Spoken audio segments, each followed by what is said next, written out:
ஒருத்தர் கேட்டார், என் ஜாதகத்திலைங்க எங்கூட படித்தவர் இடம் வாங்கிட்டார், வீடு வாசல் கட்டிட்டார், தொழில் பண்ணிட்டார், நல்லா இருக்கார், ஆனால் நான் இன்னும் அப்படியே தான் இருக்கிறேங்கன்னு ஒருத்தர் கேட்டார். அதுக்கு ஒரு கருத்து என்னென்னா, டேட் ஆஃப் பர்த் ஒன்று தான், டைம் ஒன்று தானே வச்சுக்கோங்க. அவங்க அப்பா செஞ்ச புண்ணியம் வேறு, நீங்கள் செஞ்ச பாவங்கள் வேறு. அவர் செஞ்ச புண்ணியத்தினால அவருக்கு எல்லாமே முன்னாடி கிடைக்குது, நீ கர்மாவெல்லாம் கழிச்சிட்டீங்கன்னா பின்னாடி கிடைக்க போகுது. இதில் மற்றவங்களை பற்றி வேற்றுமையாக நினைக்கிறதுல எந்த ஒரு இதுவுமே இல்லை. அப்போ ஒருத்தர் பார்த்து ஒருத்தர் வாழ வேண்டாம். உங்களுடைய சுய அறிவை வச்சு இந்த பூலோகத்தில், இந்த பூமியில் நீங்கள் 4 தெரிஞ்சு நல்ல விதமாக கற்றுக்கிட்டு இந்த உலகத்தில் சிறப்பாக வாழ கற்றுக்குங்க. அதுக்கு அந்த ஊழ்வினை தோஷத்தை கண்டுபிடிங்க. உங்களுக்குன்னு ஒரு முடக்கு இருக்குதுங்கிறத இன்றைக்கி நீங்கள் எழுதி வைங்க. அதை எப்படியாவது கண்டுபிடிங்க, அதை தேடுங்க. ஒரு முறை நீங்கள் ஜாதகத்தை கொண்டு வாங்க. அந்த ஜாதகத்தை கொண்டு வந்து உங்கள் பாவகத்தில் எத்தனாம் பாவம் முடக்காயிருக்குதுன்னு பாருங்கள். அந்த பாவகம் முடக்காயிருச்சுன்னா உங்கள் வாழ்க்கையில் அதிலிருந்து உங்களால் வெளியில் வரவே முடியாது, கண்டிப்பாக வர முடியாது. அதை நீங்கள் கண்டுபிடிச்சா மட்டும்தான் நீங்கள் மேலே வர முடியும். ஏன்னா நிறைய பரிகாரங்கள், பூஜைகள், யாகங்கள், ஓமங்கள் எல்லாம் செய்து வச்சும் கூட அந்த கர்மவினைக்கு உண்டான கோவிலுக்கு போய் அந்த 5000 வருஷ பழமை வாய்ந்த தெய்வத்துக்கிட்ட போய் நீங்கள் முறையிட்டு விளக்கு போட்டு உங்கள் கர்மத்தை எல்லாம் நான் நீ தான் தீர்த்து கொடுக்கணும்னு சொல்லி நம்பிக்கையோடு போய் நீங்கள் போய் அந்த சரணாகதி அடையிறீங்க பாருங்கள், அங்கே தான் உங்கள் கர்மாவை எடுத்து விடுறாரு. அப்போ இந்த ரகசியம் உங்களுக்கு வேணுமல்லவா? அப்போ உங்கள் ஜாதகத்தில் எங்கே முடங்கி இருக்குது, அதுக்குரிய கோவில்கள் எல்லாம் என்ன, அதுக்கு தான பரிகாரம் என்ன, அதுக்கு நீர் பரிகாரம் என்ன, யாத்திரை பரிகாரங்கள் என்ன, நீங்கள் வீட்டில் இருந்தே செயல்படுத்தக்கூடிய பரிகாரங்கள் என்ன, பரிகாரம் கோவிலுக்கு போய்த்தான் நடக்குமா, இல்லை நாம் வீட்டில் வச்சு வணங்குறதுனால நடக்குமா, நாம் செய்யக்கூடிய தர்ம பரிகாரங்கள் என்ன, தான பரிகாரங்கள் என்ன, இப்படி பல விதமாக இருக்கிறனால உங்கள் ஜாதகத்துக்கு எந்த மாதிரி பரிகாரம் கனெக்ட் ஆகுதுங்கிறது தெரியணும்.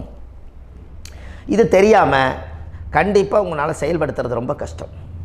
இதனால் இதை நீங்கள் தெரிஞ்சுக்கணும்னா இப்போ நம்ம பாருங்கள், நீங்கள் அந்த தெரிஞ்சுக்கிட்டாலே உங்கள் வாழ்க்கையில் ஒரு டைம் தான் நீங்கள் தெரிஞ்சுக்க போகிறீங்க. உங்களுடைய கர்மா என்ன, நீங்கள் எங்கே செயல்பட்டு போயிட்டுருக்கிறீங்க, உங்கள் போகிற பாதை சரியா இல்லை அந்த பாதையில் முள்ளு கல் இருக்குதா, இது எல்லாம் உங்களுக்கு தெரியலனா இந்த முடக்கை கண்டுபிடிக்கக்கூடிய சக்தி வாய்ந்த இந்த கர்மாவை நிவர்த்தி பண்ணுறதுக்கு வழிகள் இருக்குது.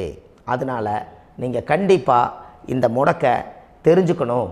இந்த முடக்கு ராசினா என்ன உண்மையாலுமே உங்கள் வாழ்க்கையில் நீங்கள் தெரிஞ்சு இனிமேல் உங்கள் வாழ்க்கையில் இதுவரையிலும் கர்மாவுக்குள்ளேயே கஷ்டப்பட்டீங்க, வழி தெரியாமல் கண்ணை கட்டி காட்டில் விட்ட மாதிரி இருந்தீங்க, இனி அப்படி இருக்க வேண்டாம். உங்கள் ஜாதகத்தில் 12 ராசி கட்டத்தில் 9 கிரகம் போகும், மீனி 3 கிரகம், 3 கட்டம் வந்து உங்களுக்கு எங்கேயோ ஒரு பக்கத்தில் 3 கட்டம் எம்டியாக தான் இருக்கும். கரெக்டுங்களா? அது இல்லாமல் ஒரு ஜாதகம் பிறக்காது. ஏன்னா 9 கிரகத்துக்கு 9 கணக்கு போட்டால் 3 கட்டம் எம்டியாக தான் நிற்குது.